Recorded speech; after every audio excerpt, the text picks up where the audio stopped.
Guys, my first game is more popular than Battlefield 2042. It has more than one player and is trending on itch.io. I'm 15 years old and I made it with only help from YouTube and a couple friends. And I'm gonna show you how.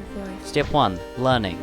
My weapon of choice for this project was the game engine Godot, which is like Unity but more basic, with less skill ceiling and less polish ceiling as well, in my opinion, after using it for this whole year. I made some very basic projects. It took me absolutely ages to get anything to work, but we totally got there in the end. The game design course at my school made me write an entire document planning out the game, which was a good idea, and so I wrote 44 pages and drew a good 20 or so concept drawings, heavily inspired by the game Limbo, and also Inside.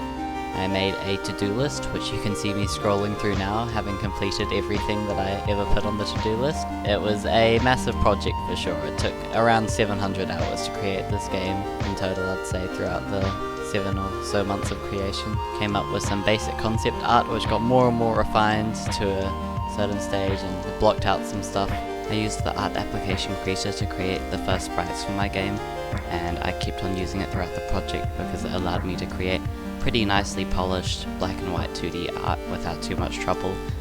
Almost any drawing software would work for this though. I could have probably used Microsoft Paint and got away with it. And boom, we have our first iteration of my video game, and then just a few more days later and I have a menu system following a YouTube tutorial, and now we can walk around and see my cool art and jump around and stuff. And then just a little bit later from there we have a flashlight, a functioning flashlight, which gets occluded by objects, and so there's like proper shadow, I guess. I don't know, it's just light occlusion. And we've got some of our first basic enemies walking around as well. You can see the scene here from my point of view with all of the ridiculous amount of objects in it. Around some awful bugs at some points.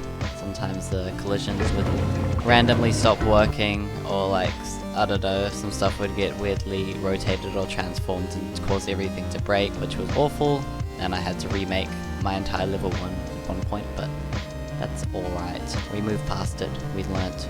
And then we had our first full iteration of my game, known as Sprint 1, which is basically 33% completion it's meant to be, and I was happy with it.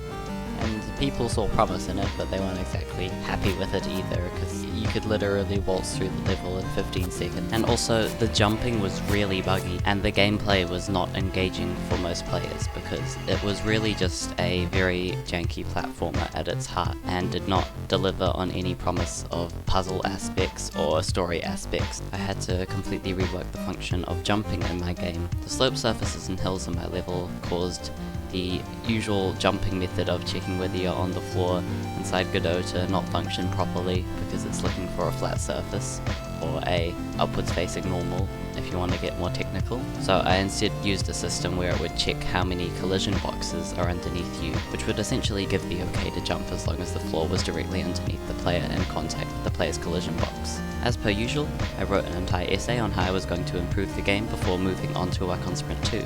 And after some more hard work, I had a more polished menu system, an intro cutscene, and some genuinely better gameplay. I did some fancy post-processing, like adding bloom and vignette to my game to give it a bit more visual pop, and I made the colours a little bit more dark and grim as well. So I had now got a good 4 levels to play through, which amounted to 3 minutes, 4 minutes playtime. Still a big improvement.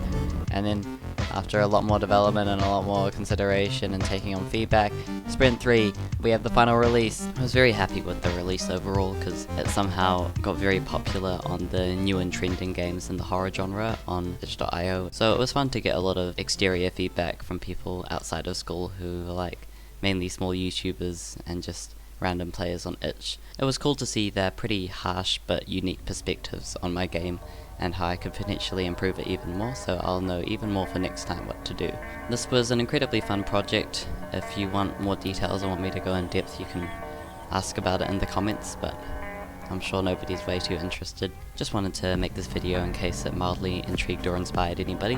But I hope you enjoyed, and I will see you soon in the next one. It's been Heason.